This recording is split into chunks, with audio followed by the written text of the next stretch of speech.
I'm one of the organizers of this rally. I didn't memorize this because I didn't have time, so I'm going to read off my phone. Bear with me. I should go around. It's I'm hard. really passionate about this topic and want to start with a quote that I've seen circulating through the media that I think is really important. It says, "When the penalty for aborting after rape is more severe than the penalty for rape, that's when you know it's a war on women." I feel like this quote perfectly explains the situation in Texas and so many other U.S. states right now. As I'm sure you've heard, the Texas Heartbeat Act went into effect September 1st. This law is one of the harshest abortion restrictions in the United States, banning abortion after 6 weeks of pregnancy or when a fetal heartbeat is present. There is no exception for rape or incest. There are several problems with this, starting with the fact that it is blatant misinformation that a fetus has a heart at 6 weeks. The heart does not develop until 20 plus weeks gestation, and the sound you hear on an ultrasound machine is electric activity from fetal cells, not a heartbeat. Not to mention the fact that having a heart doesn't really matter because sentient life is measured by brain activity. And for the record, a fetus does not have... Okay. Thank you. Doc, can you hold this up? Does not have regular brain activity until 25 weeks, and only 1% of abortions are performed that far into a pregnancy. You can even make spinach leaves beat like a heart in a lab. It is nothing special. The next problem is that by the time the 6-week mark is reached, most people are still completely unaware that they are pregnant because they're only 2 weeks late on their period, which can simply be caused by stress or for no goddamn reason at all.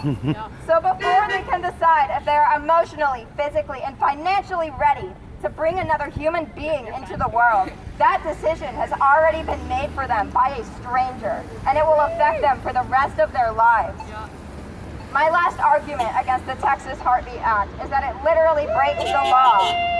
Specifically, it violates separation of church and state and the right to bodily autonomy. Separation of church and state ensures that there can be no laws based in religion, because then you would be imposing a religious belief onto everyone. This is stated in Clause 1 of the Bill of Rights, and this act is a violation of it. Anti-choice beliefs are rooted in religion, and several anti-choice government officials have admitted that they are that way and vote that way because of their religion.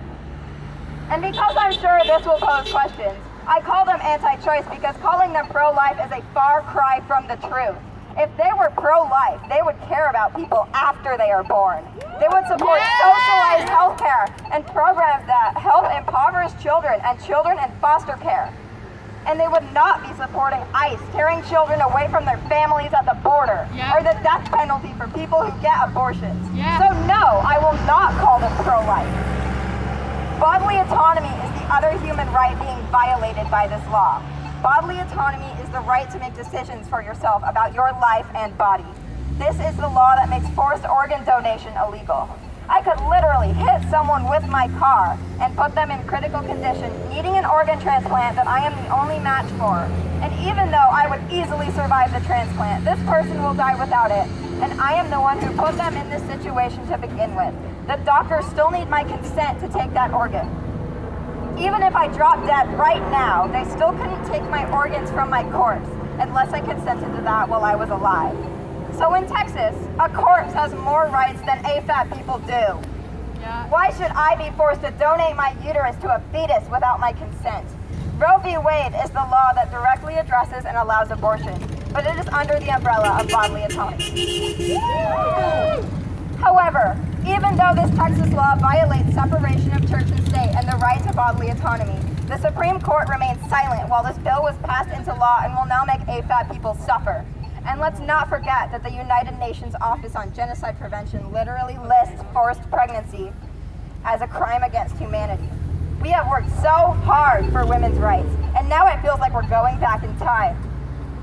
Along with the Texas Heartbeat Act. Fuck you! Keep going. Okay. Screw him. Where was I? Along with the Texas Heartbeat Act, they also now have hotlines where you can report people to the state you suspect of getting an abortion or helping someone get an abortion. These people will be investigated, and if they are determined guilty, the accuser will be given $10,000 by the state. This is abortion bounty hunting and basically modern-day witch hunting. It creates an environment where you can simply point a finger at anyone you don't like, and they will be investigated and possibly detained. Not to mention the fact that this has already been happening to people who miscarry pregnancies in Texas and many other U.S. states. When they go to their doctor for confirmation, the doctor reports the miscarriage to the state, and they have to be investigated to ensure it was not an abortion attempt. More than likely, that was a wanted pregnancy, and the person who miscarried is already traumatized and grieving. And now they have to be investigated for a natural bodily function. Did you know that between 1/3 and 1/2 of fertilized eggs are naturally aborted by the body and flushed out through menstruation? People have been imprisoned because of natural miscarriages. The Texas Heartbeat Act and the state's method of enforcing it is disgusting, and we will not remain silent. And when it comes to political discussions about abortion rights, there is a lot of dehumanization. In a lot of these situations, the pregnant person is referred to as a host or a host body by anti-choice politicians. I don't get to be a woman or a person or a human being. I am a host body. I don't get to tell you anything about who I am as a person or how I have experienced life. I am simply an incubator for a fucking fetus. And then you wonder why women get so angry about this. It's because as soon as men enter the discussion, they are treated as people, even though they take on none of the responsibility of pregnancy. Even the unborn fetus gets more respect and dignity than the pregnant person that would carry that fetus to term. I am not just a host body. My value is not derived from whether or not I would carry a child to term. Do not ever call me a host body. My name is Audrey. I am 16 years old. I am a woman and a person, and I want you to see the fuck out of my uterus. Woo!